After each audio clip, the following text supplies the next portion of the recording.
Welcome into Texans Today, presented by Prize Picks. I'm your host, Jeremy Chuggs, and coming up on today's show, we have a Texans Today mailbag. And I know we usually do these mailbags live on the show, but we didn't go live this week because of the NBA draft. I also host our Rockets channel, Rockets Today, but I still wanted to get your questions up on the show, so I used our community tab here on Texans Today to get some of y'all's questions. Now, today's show was filmed on June 26, 2026, so if anything's out of date, just blame producer Reed, I guess. Blame him.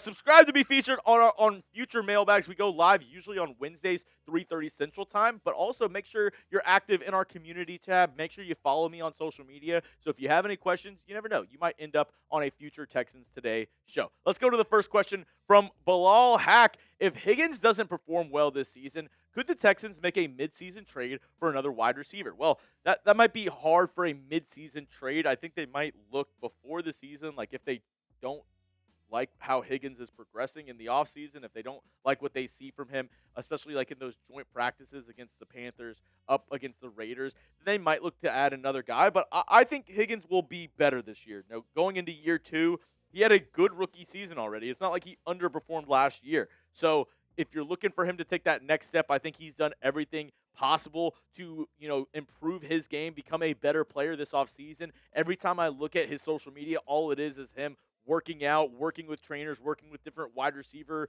coaches on, how to run routes better, working with other guys around the league on, learning tricks of the trade. So I believe Higgins will improve this year. In terms of a midseason trade for a wide receiver, possibly the Texans, they're looking to be a top contender in the AFC. So if they feel the need that they need to, improve a position midseason, I would expect Caserio to pull the trigger on something if they think it can get them one step closer to making an AFC championship game and maybe even making a Super Bowl. Good question, though, Bilal. Next one up, William Johnson. Would signing D-Hop be a good safety blanket? I think it would be decent, right? Like DeAndre Hopkins is somebody who is definitely over the hump in terms of his prime in the NFL. Now, he still belongs on an NFL roster. I think he should be at least a wide receiver 4, wide receiver 5 on a team at the very least. And I think that's what he would be right now for this Houston Texans squad. I don't know if that's the role that he wants, right? Like, I think DeAndre Hopkins still feels like he could be a starting outside receiver. The problem with that, though, is if you do believe in Jayden Higgins, if you sign DeAndre Hopkins,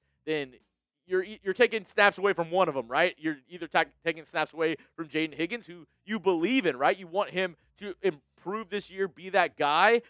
And if not, right, like you're taking snaps away from him for DeAndre Hopkins, who could be good for you this year, but I think that stunts the growth of some of your younger receivers in this room. I like DeAndre Hopkins, and I think he could still be a good receiver in this league. I think he's just looking for a more expanded role, and I don't know if that role is going to be with the Houston Texans. I want to ask you, though, how would you feel about a D-Hop reunion in Houston? Obviously, how he left, it sucked. I think a lot of Texans were heartbroken with and really kind of turned on Bill O'Brien after that, after the Texans traded him away for a bag of chips to the Arizona Cardinals. Let me know, though, how would you feel about him returning to Houston? I love DeAndre Hopkins. He was one of my favorite players on this Texans squad, and I was pissed off when the Texans traded him away. Let me know, how would you feel if they were able to bring him back? Like I said, I'd be happy. Like, it would bring back a lot of fun memories. I think it would be a fun idea, but at the same time, I don't know if he wants a complimentary role as being a backup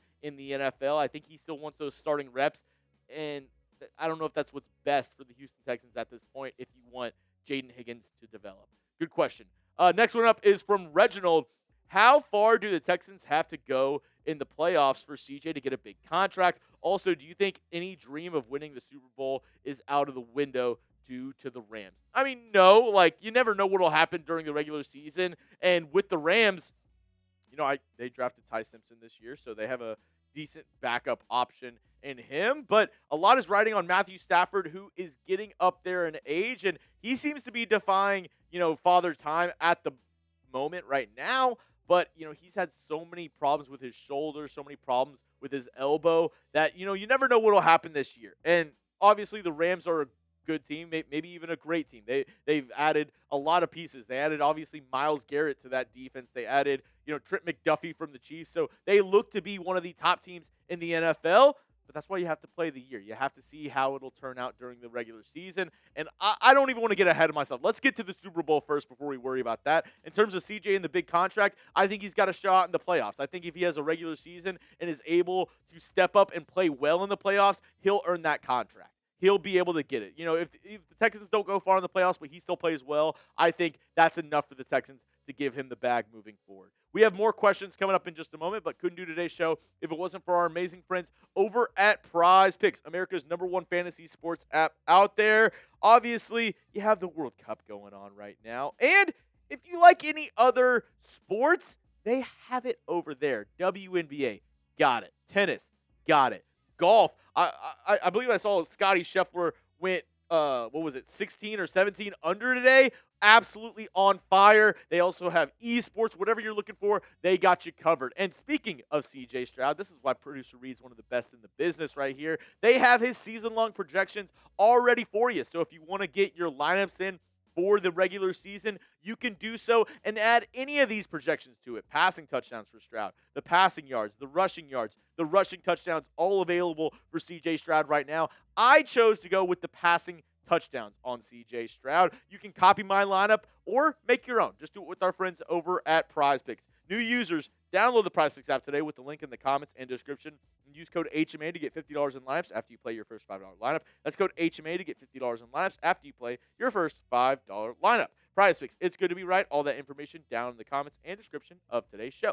Next question up, coming from J&E. What do we need to expect from CJ this year in order to possibly win the Super Bowl? Is this even a reasonable expectation? I think it's a reasonable expectation because of how good this team is. And, they've made the playoffs 3 years in a row. They've gotten to the divisional round 3 years in a row. So this is the year that we're all looking for them to finally get over that hump and make it past the divisional round, make it to an AFC championship game. What do we need from CJ Stroud? We need smart quarterback play. Last year, I feel like in the divisional round, he really messed up whenever, obviously there were a lot of pieces missing. You had no Nico Collins. You had no Trent Brown, your starting right tackle. You had no Dalton Schultz. He left halfway through the first quarter.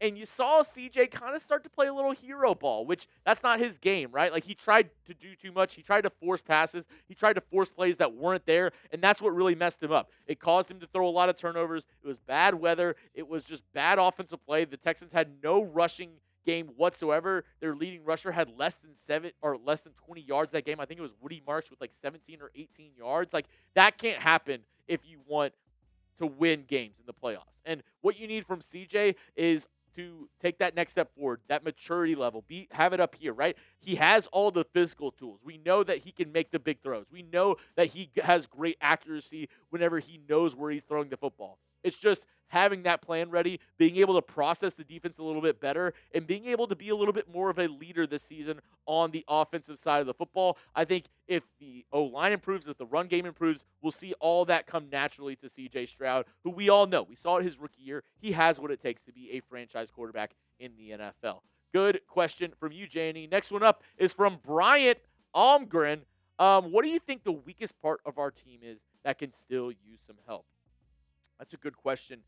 I think at this point, the weakest part of this Texans team right now that could still use some help.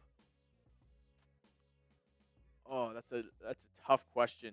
I think this roster has been awesome right now. Like I like what we've done with the offensive line. I think really it's the depth, right? Like the depth at edge rusher is a big concern for me. If either of these guys gets injured, I think you might have a problem at the edge rusher spot, even though, Will Anderson Jr., Daniel Hunter can both be, elite edge rushers and can kind of carry the room a little bit. Defensive tackle, I thought you added a good amount of depth there. I think you've done a good job. On, linebacker, you lost EJ Speed, but you're hoping Jake Hansen, some of these other guys step up. And then at the wide receiver spot, I think you're looking at, going to the offensive side, you're looking at them hopefully a lot of young guys stepping up. A lot of, guys like Jayden Higgins, Jalen Noel stepping up. Tank Dell getting back into form. So I think, overall, I would say it's the depth positions. Like the one that's coming to mind right now, running back, right? Like you're running back 3. Like I think, all those positions is where you're looking at for, the Texans to improve a little bit. But in terms of the starting lineup, I think what you have right now is what you're going to get. And I don't think there's a necessarily like glaring weakness. Like maybe you could want to improve in the future at certain positions. But at this point, I don't think there's one position that a Texans starter is at right now that I'm like, oh, I'm super worried about that.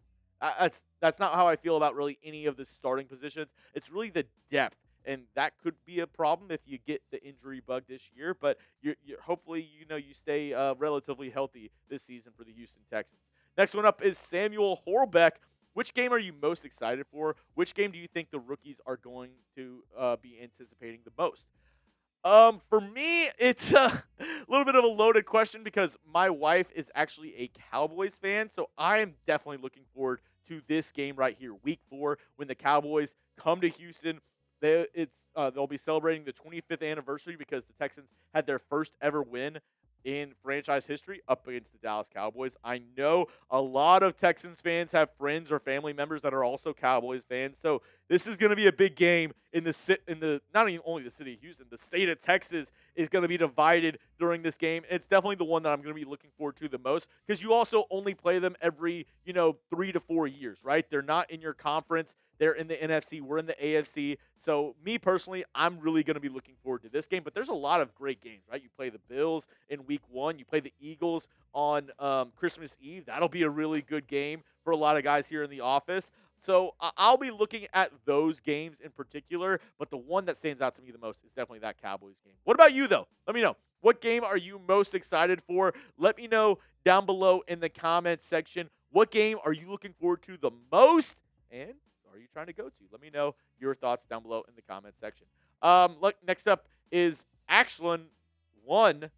If the defense regresses somehow, maybe due to injury, how much can we expect from the offense to step up? Well, I think the offense is going to step up regardless. I think they're going to be much better this season, if you ask me. If the defense regresses, I mean, that's very plausible, right? They were the best defense last year. They were fantastic. They were amazing.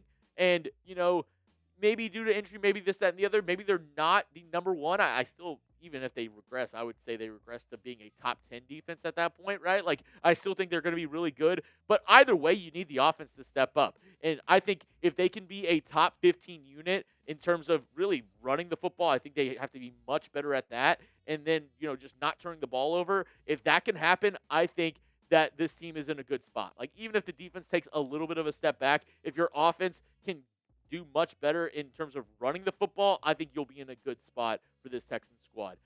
Kinder Yo Chip, what would most likely be the main / targeted color for the rivalry jerseys, and what do we know about them right now? Well, we know, I believe they're coming out at the end of July, early August, and from what I've heard, I think the Texans are going to be using that H-Town blue. I think they will be. I'm excited to see the designs. This is not the jersey for the Texans. This was just somebody's, probably they put it into AI or something. This is somebody's guess of what the jerseys might look like. You never know. I don't. The one thing is, I don't think they're going to get a new helmet because I think you can only wear 3 helmets during the season due to player safety. They already have the blue helmet, they have the red helmet, and then they have the H-Town helmet, which they're going to be wearing that another night during the year. So I think they might incorporate the H-Town helmet in their new jerseys.